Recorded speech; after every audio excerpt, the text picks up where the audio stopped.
Candace plus Xianyun equals Sumer Rochelle. Welcome to my Xianyun Candace guide. In this guide, I'll cover the introduction of Xianyun's buff mechanic, the comparison between her C2 and C0 effect, and introduce vape and monohydro teams, different weapon and artifact options, rotation and ER requirement for each team comp, and the calculation of team comp's DPS in one rotation, and finally pros and cons of Xianyun Candace synergy. So to begin with, a quick throwback of Genshin damage formula. The output damage equals to crit rate multiplies by 1 plus crit damage multiplies by the blue zone, which is the base damage zone, multiplies then by damage bonus, def, res, and amplify multipliers. Xianyun's buff affects the base damage zone, which is further applied to the additive base damage zone part.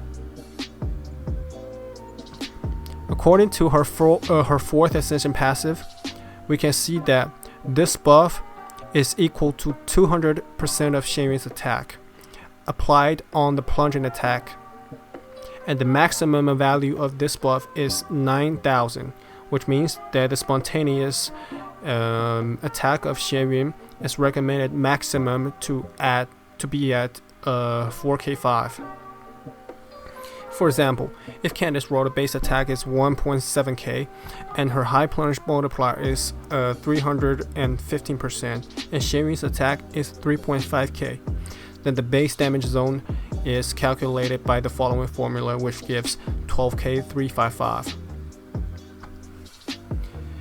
And for her C2 effect, there are two main effects. The first one is that after casting her elemental skill, her attack will be increased by 20% over 15 seconds. And the second one, which is also the most important one, is that her fourth ascension passive effect will be doubled. Next, let's introduce some different vape and monohydro team. And for the vape team, the first one is hydro vape. The main core of this vape team is Candace, Xianyun, Xianglin. The fourth party member has very different options, and the primary options for here is Zhongli, Deya, Kazuha, and the secondary options, my personal recommendations are Kirara, if you have her C4, best, and if you have Nahida, she can provide a ton of EM buff, and Baiju can also provide resistance. And C4 Albedo will also give high plunge damage bonus. But none of this team will allow Xianyun to equip the 4 VV set, because it's very difficult for her to swirl Hydro due to her clumsy swirl mechanic. And Pyro Vape team, the main core is Candace, Xianyun plus C6 Bennett. And if the fourth party member is Farina, then Xianyun can equip with 4 Viridescent Sep. This will be shown later in the rotation demo that there's a specific rotation where Xianyun can easily double swirl with while casting her skill and ult in sequence. And the next one is C6 Xinqiu or C2 Yelan, but in this case, the 4 VV set cannot be equipped on Xianyun because it's almost impossible to swirl Pyro while keeping the reasonable 4 VV shred coverage during Candace on-field time. And for monohydro team, the main core here I recommend is Candace, Xianyun plus Farina, and the fourth member could be various different options, but the two best in slot for me here is Xinqiu and Yelan. Next, let's move on weapon and artifact options for Xianyun and Candace. For Xianyun, her best in slot weapon is of course her Sig Whip. Next comes to the Atlas, and then the R5 Oathsworn Eye. If you have none of them above, you can also choose the Fuzz Book, a Prototype Amber, or the Thread and Tail. For the artifact, the most stable and easy to use is the 4 noblesse and 2 attack plus 2 attack. They are very consistent, and if Xianyun can easily swirl and guarantee a very good buff coverage time, you can also use 4 VV set. The Sun of the Day pass is not very recommended here because the buff coverage is really low, and in single target scenario, only the 2 first plunges can be affected when Candace is on field, and when it's multiple target scenario, it's very easy to consume all the 5 times usage of the Sun of the Day pass passive, so it's not the good choice here. And for Candace, she has very large range of choices on the weapon. I'll give an in-detailed analysis on the priorities of each one during the following session. And for the artifact, if you play Hydro Vape, then you can use the Nymph Stream, Gilded Dream, Lava Walker, or 2 Hydro. For the Pyro Vape, since there's no ER requirement, you can use either Shimenawa or Hunter if you have Farina in team, and both Gilded Dream and Crimson are viable too. For the Hydro Vape, here's the recommendations on the main and substats of the artifact. No matter what weapon you use for Candace, it'll always be EM Sand, Hydro Gob, and Crit Circlet. And for Xianyun, you could use either ER or Attack Goblet, Attack Sand, depending on how much energy recharge you can get from the substats. And for other part, it'll be Attack.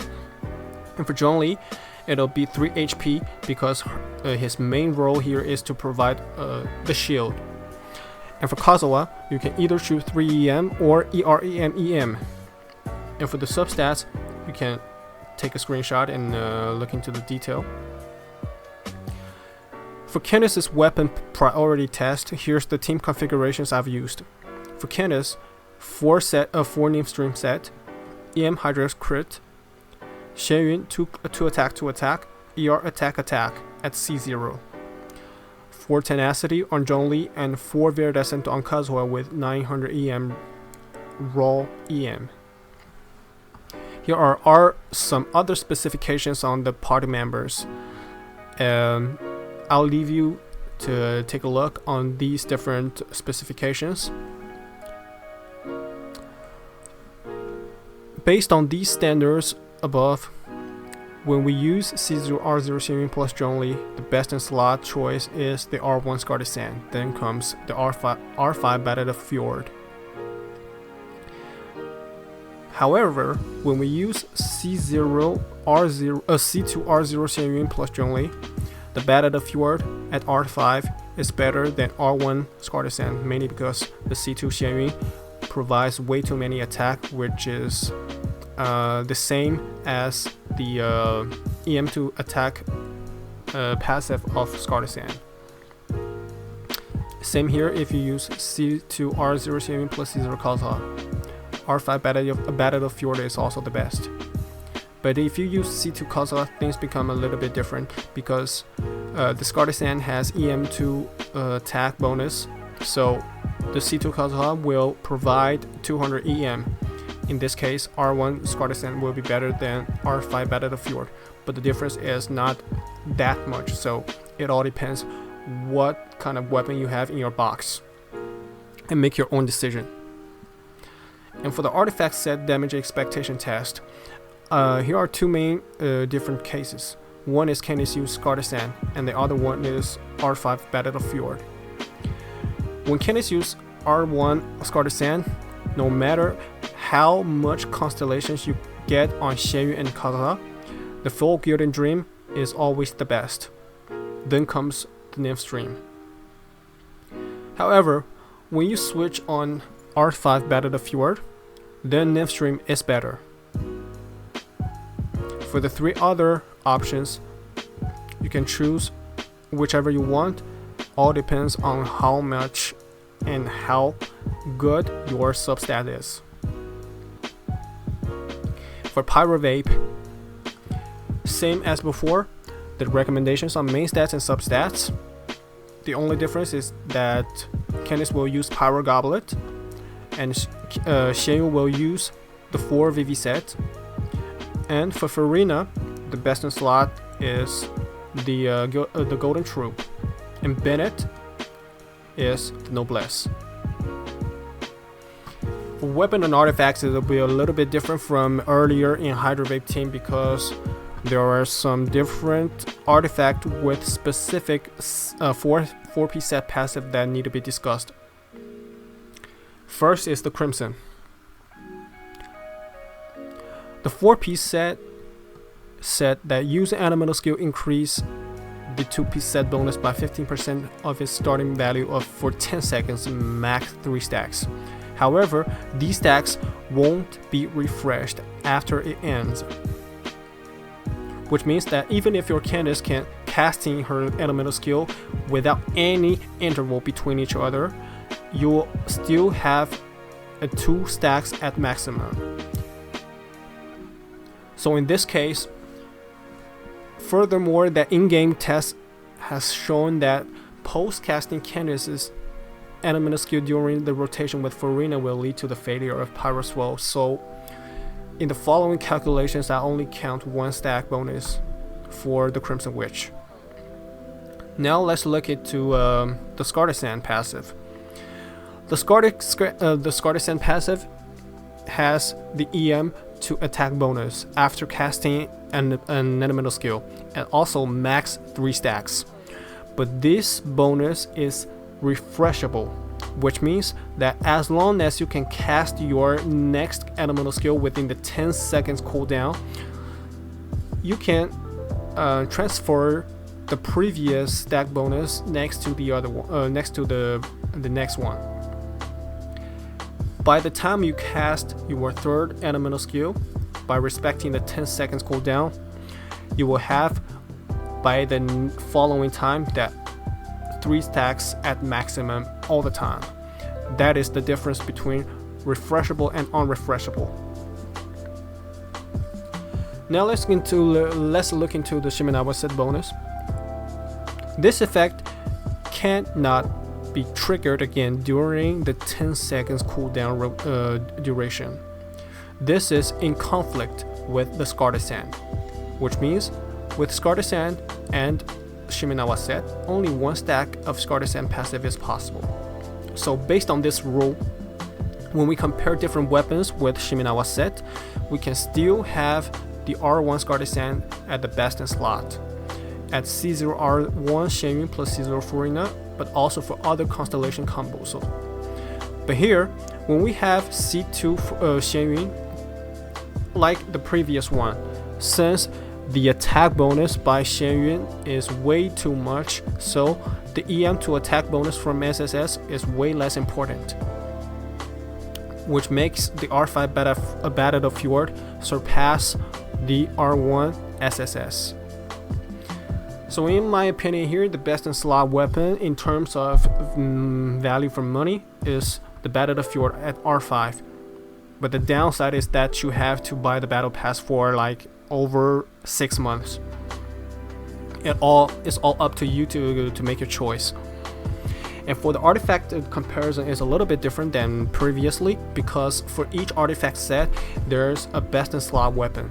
So for the following results, I'll give for each artifact sets their best in slot weapon. So here we can see that the best combo here is Gilded Dream plus Scartisan, when we have C0 R1 Xianyun plus C0 Farina. And when we have C2 Farina, it's also the same. But when you have C2 R1 Xianyun, the R5 Battlefield plus Shimenawa is the best. But the difference between the first and second is very small. Again, it all depends on your substats. Same here, that the first 3 are very close to each other, but the best is now becoming the Poma plus 400 set. Again, all depends on your substats quality. Now let's move on to Monohydro.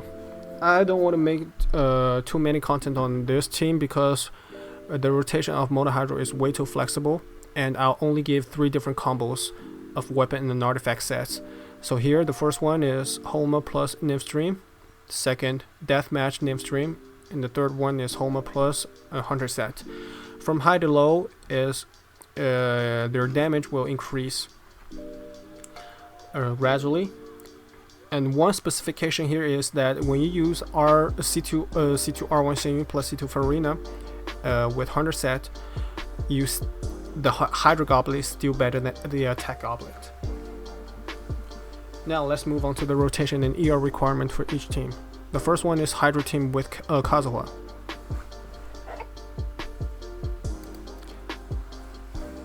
Candace E to have 1 stack of Scartisan passive. Xianyun skill plus burst. Xianyun burst skill. Kazuha burst to swirl pyro. Candace skill burst. Then now she has 2 stack of the Scartisan passive. Now the most important part. Kazuha needs to deal a normal attack to apply pyro with the Hydro infusion of Candace. Then cast his elemental skill to swirl it. Now switch back to Candace to deal plunge and normal attack, plus her elemental skill to have more energy refund. So the total rotation is about 18.5 seconds with a maximum 4 plunges in general. And for Zhongli, it'll be Candace E, Zhongli hold E, and jump to cancel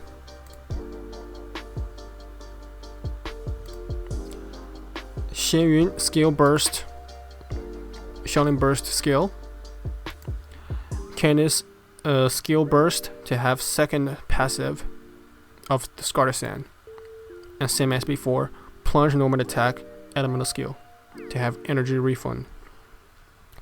So this rotation lasts for 20 seconds with 6 plunges in general. One point here is that you can have 5 plunges with Kazuha at a maximum and 7 for Zhongli, but the last one is not recommended to deal them on field because it is very likely that Xianyun's burst will be ended at that time. So it'll be the damage will not be vape. So in overall DPS is DPS loss. Here's a quick glance of the 2 rotations. Now for the ER requirement with Kazuha plus C0 Xianyun, Kazuha plus C1 Xianyun. Now with Zhongli plus C0 Xianyun and Zhongli plus C1 Xianyun. And for the pyro,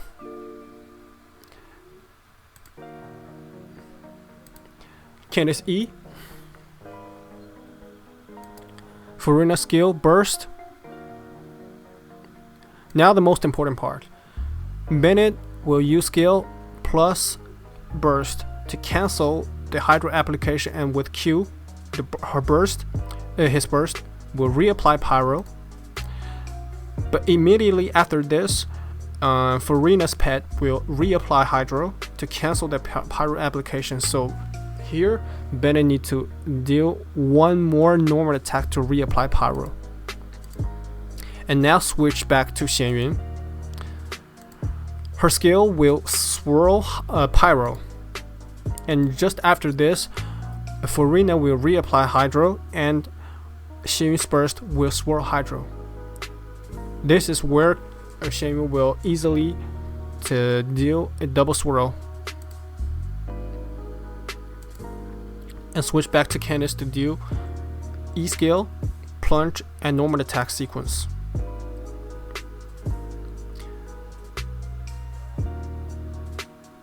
The total duration lasts about 18 seconds and a half with 5 plunges in general. Here's the ER requirement for C0 Xianyun and for C1. Now, let's calculate the team comp's DPS in one rotation for Hydro Vape team. Here is the diagram of my team cost control standards. The first two columns stands for one cost for one 5-star weapon, and the second column is 0 cost with a R5 4-star weapon. The third column is 1 cost with C0 constellation of a 5-star, and the fourth column is 3 cost with C0 constellation of a 5-star. A, B, C, D represent different 4 characters. So based on this coding criteria, here are all the possible combinations, and I'm going to pick 4 different rankings: 2, 4, 6, and 8 costs. In the following, I'll show the total damage, the duration of the rotation, and the DPS per second of each team combo. And for each team, I'll give a team code at the right hand side. The C stands for cost, and the number after C is the cost number. And after this, if there's a 1, 2, or 3, which means this will mean that at the same cost there are multiple different team comps. So I'll just roll down, and you can take a pause at whatever team you want.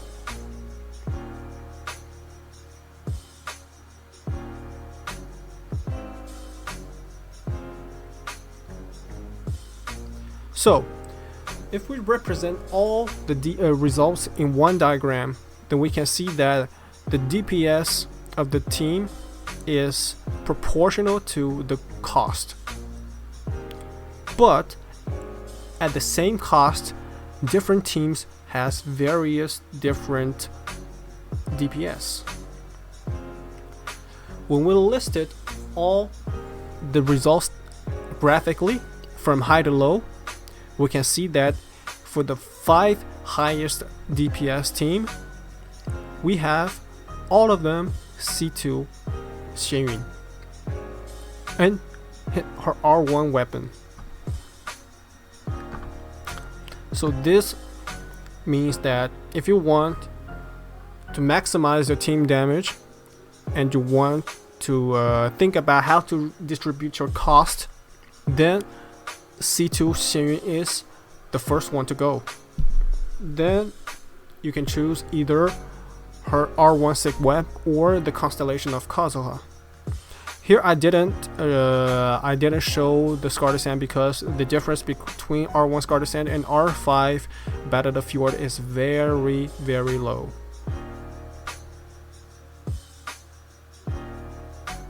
Oh, just one mistake. This is R5, not R0 on the Battle of the Fjord. And for the team cost control standards, same as before for Pyro Vape team. The only difference is that the best in slot weapon for Candace will be different for each different team comps, with the different constellation on Xianyun and Farina. So this is actually variable. And here's the result of DPS of different team comps at different cost. So we can see that the highest DPS is at 8 cost, with C2 R1 Xianyun plus C2 Farina with 4 Hunter plus R1 Home Candace. And for the other, you can take a look and to check which one corresponds the best to your box. And one point very interesting here is that previously when we compare the artifact sets at C2 R1 Xianyun plus C2 Farina, we've seen that the difference between this 8 cost result and the R5 Battle of the Fjord plus Shiminawa is extremely low, which means that with the 7 cost team, we can do almost the same DPS as the 8 cost. So from the money to the value from money point of view, I'll recommend the 7 cost team here. And also this 7 cost Pyro Vape team has a higher DPS than the previous Ace cost, the Hydro Vape team, but at certain costs. The first is that you have to double swirl during each rotation, and it is very likely not the case when the enemies just move like an ADHD. You also have Bennett, which limits your mobility, and the self-applied pyro element can lead to huge damage intakes such as vape or melt or even overload, which is really annoying. Now, to conclude, the advantages of the Candace Xianyun synergy is, the first is the most important one for me, that the new team comps can get rid of Bennett. I mean specifically Hydro Vape and Mono Hydro team. And also, second one is that Candace Xianyun is already a self-consistent comp. And the fourth party member option is very flexible. This is a huge advantages. And the next one is that it has higher DPS than Candace International at both C0 and C2 Xianyun compared to C0 and C2 Kazuha. But there are also some disadvantages. The first one is Xianyun has huge ER requirement without Bennett. And the second one is Candace has a very high chance of losing Pyro base without Kazuha's burst Pyro application. And same for the Farina Pyro team. When your plunge pace is way too fast, you can easily reverse the element base. And the third one is, even though the team comps with C0 Xianyun are strong enough to clear Abyss 412, but the overall DPS is still low compared to what it costs. And the fourth is that despite a huge buff potential that C2, Xianyun is not really versatile. And the fifth, but also the last, Xianyun's buff will struggle in multiple target environment, specifically when it's superior to 2 targets. So that's all about this video. I hope you enjoyed this video, and if there are any further content or discovery that I can find, I'll make a follow-up video as soon as possible. Thanks for watching.